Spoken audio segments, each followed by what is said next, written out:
nsema enne ena Oliver Baka Vormawor ekopie mu vetting committee na se yenyina nim so ko tire nsem bi ku Facebook na nsen se eye vetting committee no mo gisika ansa no ma pass ministerial nominees no amoma be ministers na no omoto nsa friend se enne no pay omepie ho 10 am no Oliver wo na okoye nso anyo no kwa ne ko ne lawyer na atodazi any other lawyers any or lawyers bear 3 no mkopie mu ho na mumianhwe hawa oyi nsem na no or the question you put the question to him say on the three nsem no how oyi anu any how one another Dompre or to me answer another Dompre questions 2 afenyo markings to me ankohwe without wasting much time mumianhwe how interaction coin. The purpose of inviting the witness has already been stated, and you listen to it very clearly. We are in the process of giving him the said posts for him to identify first and tell the committee whether they are emanating from him.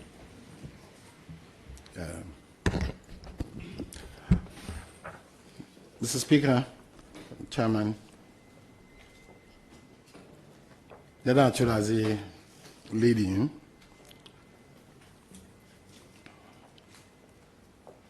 were instructed rather late in the day yesterday, because apparently this document itself or the process was served on the 28th, that's yesterday.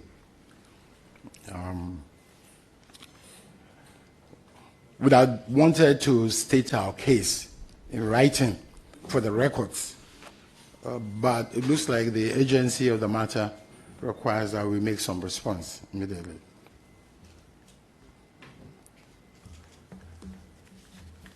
Mr. Chairman, it is obvious, Honorable Chairman, it is obvious that the witness at the bar has been called in to explain or to produce evidence with regard to two statements allegedly posted on social media. Two of them, the first one is found in the first paragraph of the invitation letter. The second is in the second paragraph of the invitation letter. As I said, we would have loved to have responded formally for the records. But owing to the fact that this is a very busy committee, would make some remarks and hope brings this matter to a close, depending upon the decision of this honorable committee.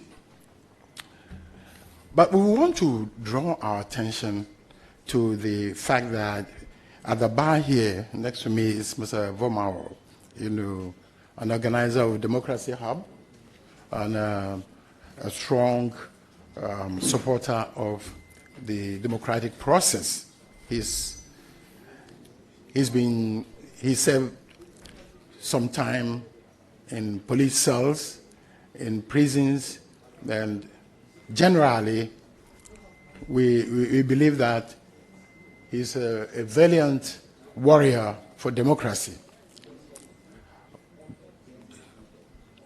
Please.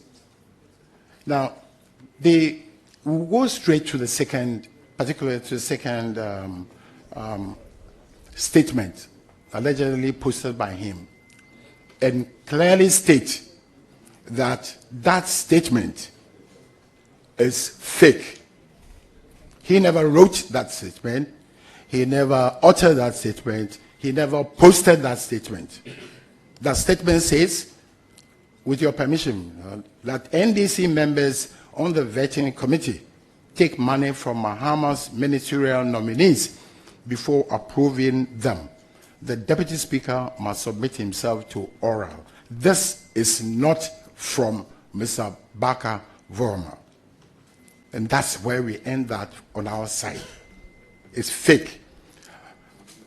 Some preliminary investigation has shown that this statement appeared on, do you have it? Well, I'm just quoting, where is it? Yeah, there's a document, there's a post that has a title, without being partisan, just quoting it, it's a MPP Projects Bureau. We can forward where the post appears. That's we have to search before we got there. I'm not saying that that's any partisan with any partisan interest, but I will just factually where it appeared. So we would not want to speak to that. As I said, it's not us. The second one pertains to the matters in the first paragraph. It says, so, Mr. Speaker, with your permission, so all the monies the ministerial appointees are being asked to pay to the appointments committee just to get approved are those ones not affected by oral strange republic. The chairman, we want to say that, yes, this is a post from Mr. Vormawor, which he put up on his Facebook, formerly Twitter, no, on the Facebook and X, formerly Twitter account. Now, the point about that statement, we'll just briefly state, is that it was not directed at the appointments committee in any way. It was completely not directed at the appointments committee, was only intended to expose certain matters and material that had come to his notice. Allegedly that some people are apparently on the back statement of a whistleblower saying that some things are happening. And we have passed a Whistleblowers Act in this country, encouraging people to say what they see and to tell what they hear. This is our country. This is our laws from this panel. So I just don't want to go far, but just to say that with respect, the request for Mr. Vormawor to produce the... Learned Counsel. Yes, ma'am. I always say that when a procedure is set down for a right to be exercised, you follow the procedure in exercising the right. Yeah, right. The remedy available for the whistleblowers, yes, or the rights given to the whistleblowers, is clearly by law. Yes. Is it through a social media post? Well, no, not necessarily, but the point is, I mean, he's a citizen, and he's an obligation to expose, you know, what he sees, you know, just to be just an observer. So what he's seen, I think that under the general rubric of citizenship, he is expected to put it out. It's a liberty to put it out and to advocate that that practice should stop. In which circumstances I would think that a person who comes forward to say that the Honorable Appointments Committee, their honorable job is being affected by some other person, third parties, it should be commended. Under the Whistleblowers Act, he probably will need some compensation for, you know, for services rendered, really. But I mean, without making it sound like an unserious matter, we're saying that this statement here and the way it's been put out, as though he intended to vilify this honorable committee, is certainly very far away from what he intended the post to be. And that the post was only intended to expose some misconduct by other third parties affecting the work of the committee. Yeah?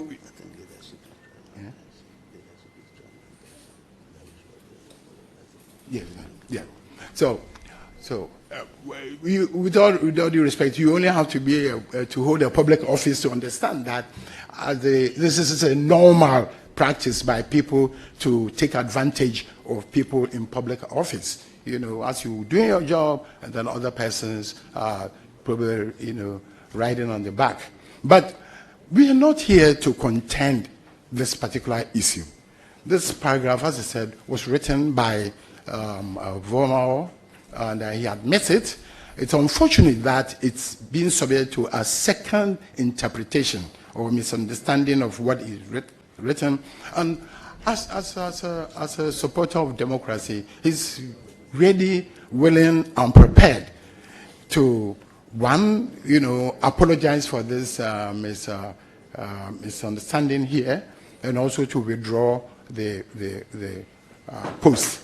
And this is really why we are here. As I said, the second post is completely fake. And this honorable committee is entitled to investigate that one.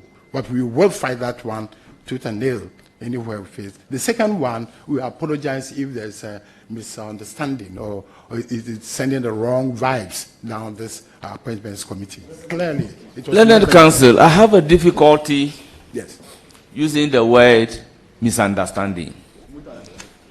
I said so because the words are very clear and unambiguous.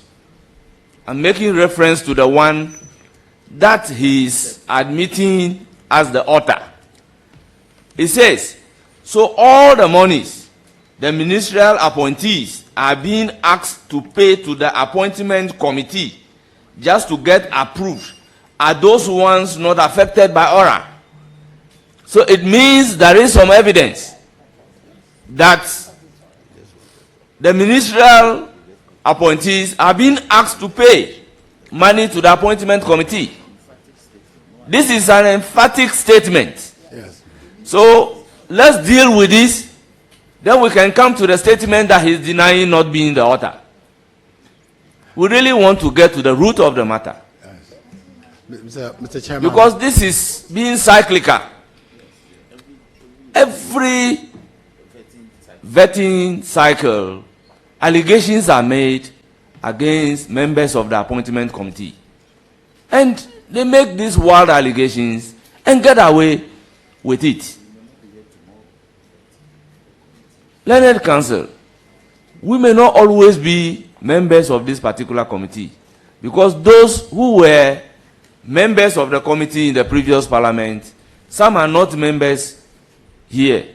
But what is it that every appointment committee is being tagged with bribery and corruption? We need to get to the root of the matter. I am reliably informed that the author of the statement is a lawyer. And the hallmark of lawyers, we don't make sweeping statements. We normally talk based on the facts. That is why we have invited him before the committee to just discharge the honorable responsibility of producing the evidence to substantiate the allegation. Learned Counsel, if he's here with an apology, then all the statements that you have given, for me, is not a sign of remorse, as you are saying.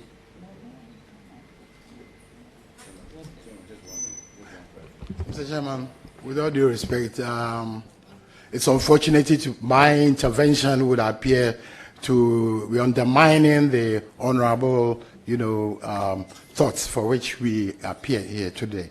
Mr. Vormawor, as I've indicated, said he made he did that post essentially for a purpose.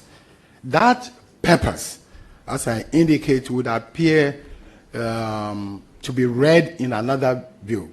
It is in this that he openly apologizes for that statement, but it is to put it in context, Mr. Chairman. That is why I had the background, that basically he says that it's unfortunate that that interpretation is that which has preceded him, and it is for this that he wants to pray that he be given opportunity to withdraw and to apologize profusely for the statement that is being reproduced here.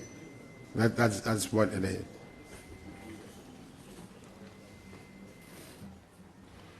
Well, I may want to take few remarks from the committee members, and then we'll decide on the way forward, starting from the minority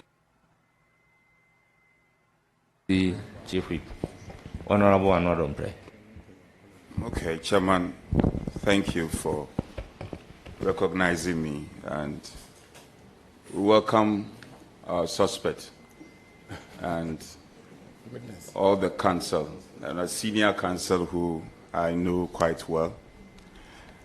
I know I'll have my turn to ask few questions, but this is just a clarification,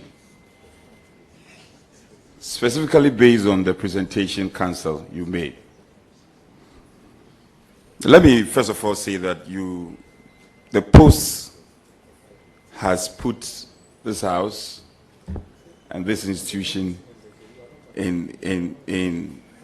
we've gone through a lot of pain.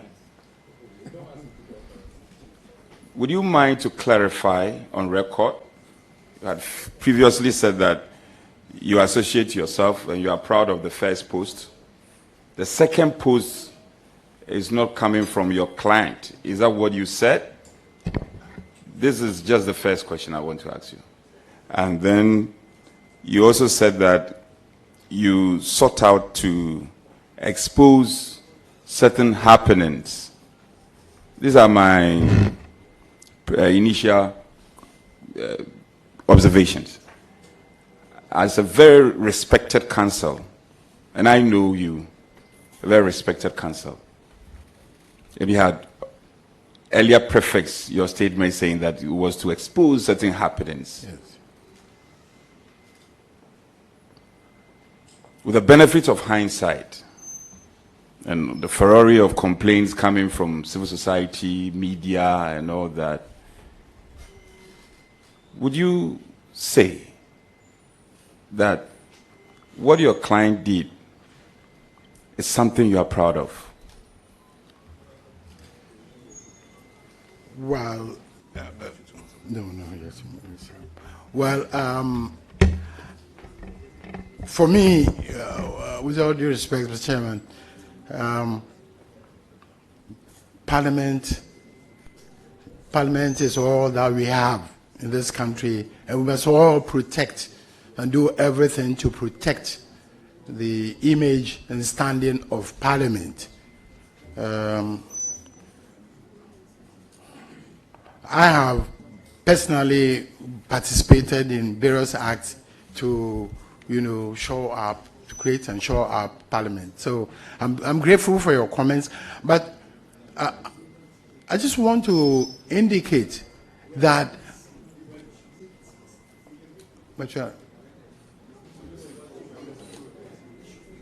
But as counsel, I'm here as counsel. I counsel you for my client, but definitely I think that I would have erred on the side of caution, not to make public posts like that. As a general rule, I don't know much of the difference between Facebook and Twitter and other things, because it can be easily distorted. Yes, my client says that he did not author the second post. In absolute terms, that's what he says. These are my instructions.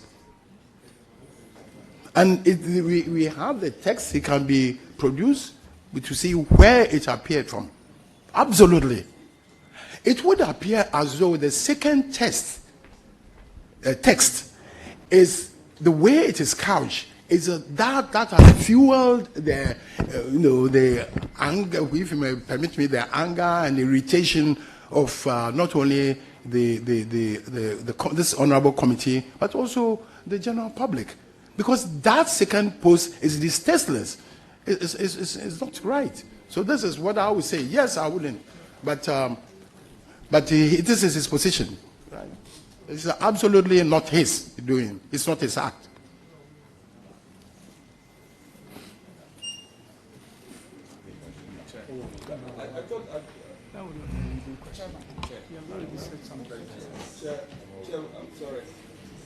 No. Peter? If you are done speaking. So, Mr. Chair. let me finish. So, you are giving two statements. Which one do you refer to as the first one? And which one is the second one that he is admitting?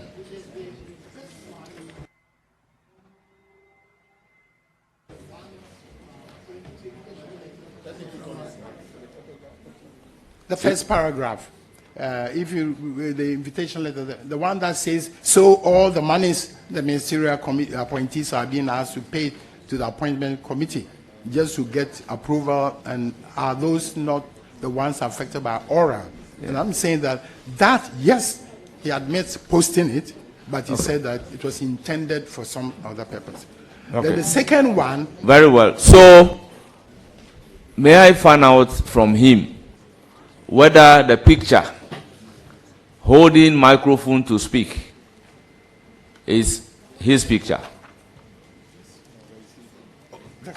Yes, that is his picture. But we, Mr. Speaker,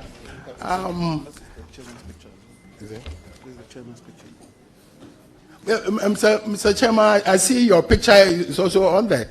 I mean, I'm saying that the publishers or whoever posted that, it's not him. It's on the background of what do they call that? It says Ghana Today, but it was posted. It's a poster by an entity called Ghana Today. He doesn't publish Ghana Today, and it's not his act. This is Ghana Today. That's the point about it. And we've said that we had to do some back check before we found where or the publishers of Ghana Today are. So we are sorry. I mean, I think that this is what has caused so much grief.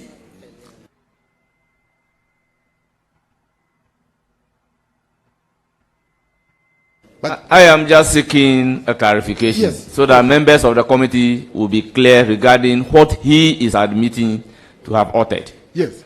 So the one with his picture, microphone, and my picture, he is not the author. No. Chairman, he's absolutely clear about that one. And that is what is dated 25th. Yes, 20. Is his attention drawn to it? This one. Yes, our attention was to that. Mr. Chairman, our attention was drawn to this, and it took us a pretty long time before we could arrive at to find out this post. It comes on. Sorry. It comes on. As I said, I'm just stating facts here. It comes on a source which is entitled MPP Project Bureau. It's like a daily post they make on that particular document. Publication. It's an MPP Project Bureau. If you do the scan, and it is on that for the day, the statement taken out is this, that somebody had said, Vormawor had said NDC members take money, but we have to do some real background check, and we still want to continue with it to find out who are the actual publishers, and we will think that at the appropriate time this may have to be investigated deeply. But definitely for today, we say that we apologize, first of all, for what we posted, which we said was intended for something else. But did your client by chance know those responsible for MPP Project Bureau platform?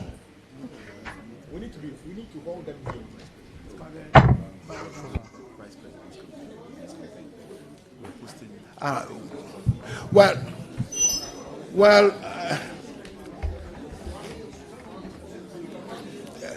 Mr. Chairman,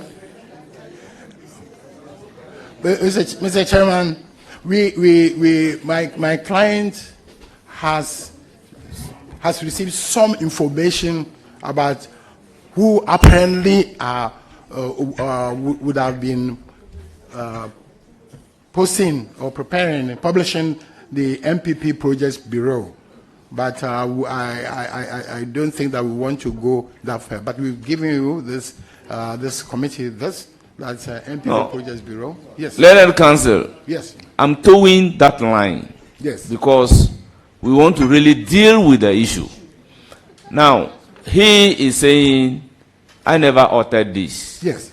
I got this from MPP Project Bureau. Yes. Now, his picture and my picture were used. Yes. And there was a statement thereon that he is saying that that wasn't what he said. So he didn't say it at all. He didn't say that at all. Yes. Now, if my picture, his picture, is placed there, and there is a statement, and there is Oliver Baka Vormawor drops bombshell, and he is not the author of it. We need to get to the root of it to clear our image, and whoever is responsible for this allegation should be brought to book. Now, I will give the floor to other members and to state that it will be in our common interest to ensure that whoever is responsible for this is brought to book. Mr. Chairman, just before, if I may respectfully just say that, it is clear from this that this is a report. This document or that statement is a report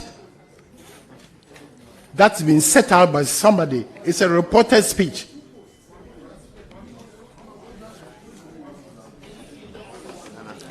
There are two things. We are apologizing for the post, but what we are not responsible for the second one. That's all we are saying. Yeah. We are apologizing for the post.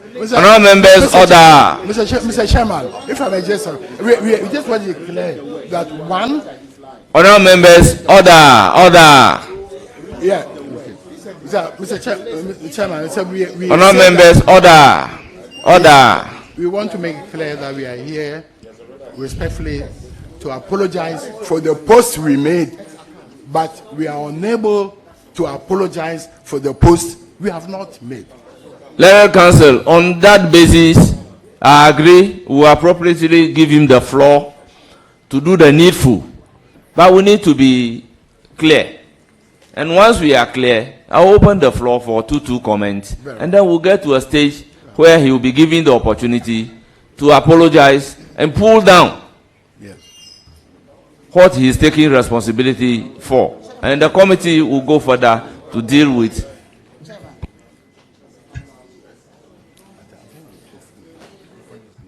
Honorable Annor, Dompre, you have the floor.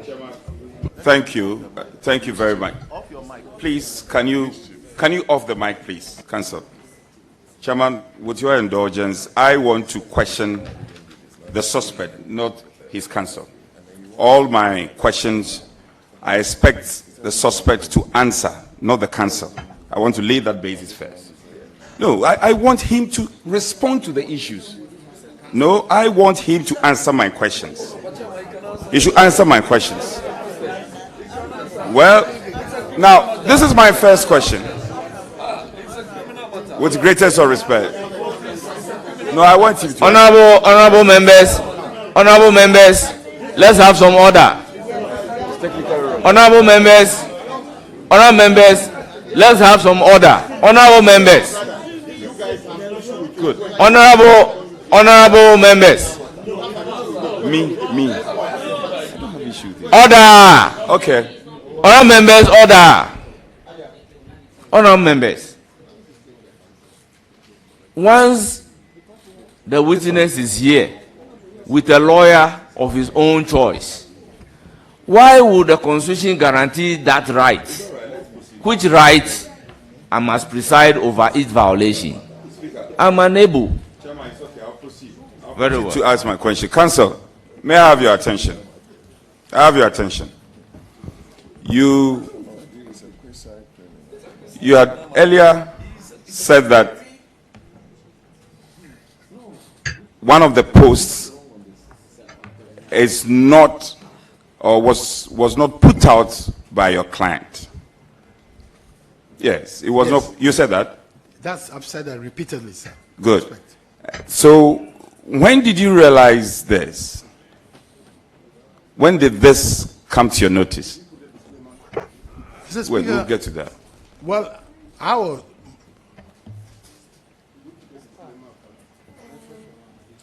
Yeah. Well, I'm waiting. yes, I'm ready. I just wanted to know that you're ready. But it was the same day, with respect. Good. The same day, but after strenuous examination, investigation, you know, in the social media world, so wide. So your client, Yes. how often, and I'm picking my words carefully, Yes. how often does your client go on social media? Every day. Every day. He's a social animal. He's a social media animal. Chairman, respectfully, counsel is not under oath.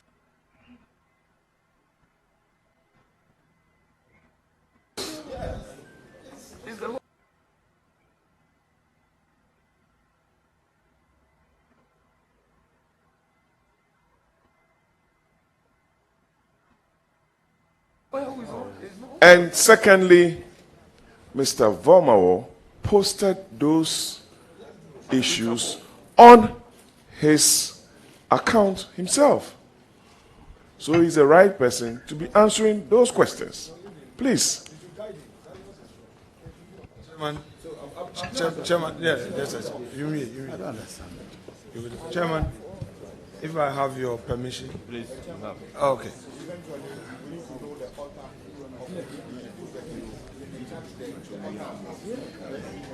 You can get to that.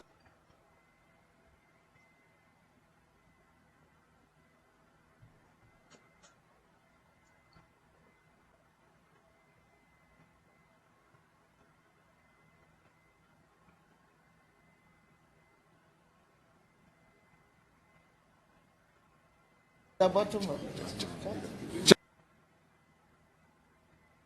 His responsibility would have to be to guide him and then come in on point of law where he believes that there's an issue of point of law, or there's the testimony is going in a manner that he would have to intervene. Otherwise, I don't think that it is counsel who must be answering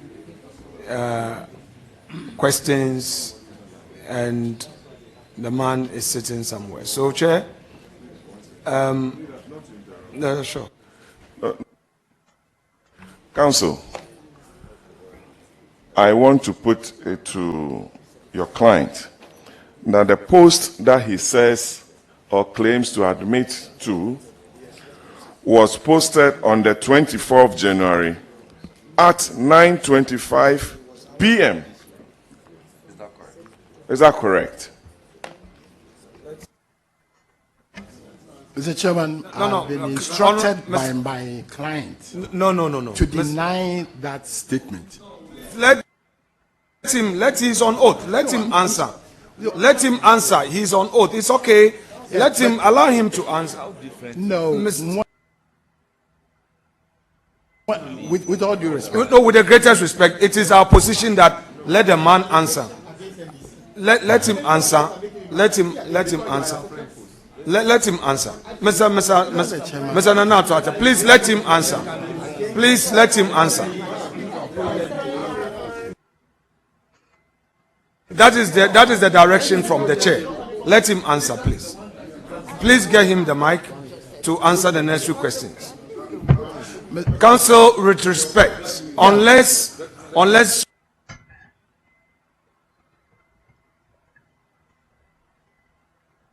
you do not want to submit to the chair, please let your client answer the question. With the greatest respect, can I have direction from the chair? Because the chair made a certain statement. Now, this is the second one. It said that Yeah, but what we are saying is that kindly, with respect. So I'm saying that this is coming from the chair. That please kindly give the mic to your client to answer the questions. On any matter of point of law, you can come in. Yeah, but he has to there is a question. Wait. There's a question from. Learned Counsel, put your microphone off. So, I recognize intervention from Roxanne Nelson. Honorable. Chairman, thank you very much. Chairman, thank you very much. Chairman, this committee is the appointments committee, and our mandate is clearly captured under Order 217 from Sub-Rule 1 to about Sub-Rule 8 thereabout. Mr. Chairman, matters relating to contempt of Parliament and by the application of its standing orders, mutatis mutandis, to its committees and its members is well provided for under Article 122 of the Constitution. And Chairman, with your leave, let me read. An act or omission which obstructs or impedes Parliament in the performance of its functions, or which obstructs or impedes a member or officer of Parliament in the discharge of his duties, or affronts the dignity of Parliament, or which tends either directly or indirectly to produce that result, is contempt of Parliament. Mr. Chairman, the matters that we are presently confronted with are matters provided for under Article 122. And as a committee, we do not have the mandate. I believe that another committee of Parliament has the mandate to deal with the merits of this matter. We run the danger or the risk of being judges in our own court over this matter. So I believe that the appropriate procedure will be to make, upon the invitation of the possible contemnor and his lawyers, and having admitted to the statement or one of the statements in question, Mr. Chairman, with all due respect, we would have made a referral to the appropriate committee of Parliament, which is the Committee on Privileges. Then we can proceed with our mandate, which is to vet. What we are doing, we are not vetting. With all due respect. And Mr. Chairman, there is none in matters such as this. The committee, Chairman, please, may you rescue me? I'm being heckled. Chairman, my third point is that this committee itself has made a determination in pursuance of Order 40, Order 44, Order 32, Order 30, and Order 31 Sub-Rule H, that the contents that is the subject of this proceeding as we speak is already in contempt of court of Parliament. Exercise, however preliminary it is, for me, it's a journey to nowhere. We can't make that determination. Our mandate under 217, Mr. Chairman, with all due respect, is to vet presidential nominees and other. Please, can you? Yes. So, this is not the Privileges Committee, with all due respect, my honorable first Deputy Whip. So the appropriate thing in terms of, we are all people of procedure and rules. Let the committee that is mandated under our standing orders and in the Constitution be seized with this matter. They have jurisdiction to go into the merits of this matter. We can be invited as witnesses before that committee to bear witness, either against him or in support of his case, whichever may be applicable. But as we speak, we are spending our precious hours to dealing with a matter that we don't have the mandate to deal with. So chairman, yes, I have made the point that we have power to invite. We have power to put it to him that his statement is contempt of parliament and of his committee. To that extent, a referral will be made by this committee to the appropriate committee. Then when a report is prepared of that proceedings, then plenary itself will be seized with the matter and come out with whatever resolution will be made on the matter. So, Chairman, with all due respect, my prayer to you is that the questions that are being posed, the interrogations, the cross-examinations are all procedurally improper. In the interim, they are all procedurally improper. And we are struggling whether the witness should answer the questions himself or the lawyer should answer the questions on behalf of the witness. It is all part of the problems we have generated, because this is not a court of law. This is a committee of parliament. And as a committee of parliament, the witness has the power or has the right to appear before the committee with a counsel of his choosing. And that being so, under order 273(2), that being so, any question posed to him, the lawyer has the power to respond to the questions. The lawyer, that is why he appeared, the law permits him to appear with a lawyer. The law, please, can I, please. So, Mr. Chairman, yes, Mr. Chairman, with all due respect, I think that the germane thing to do, the prudent thing to do, is to give this matter to the committee that it says with it. Then we can proceed with our mandate, which is to vet nominees who are supposed to appear before us. I thank you for the opportunity.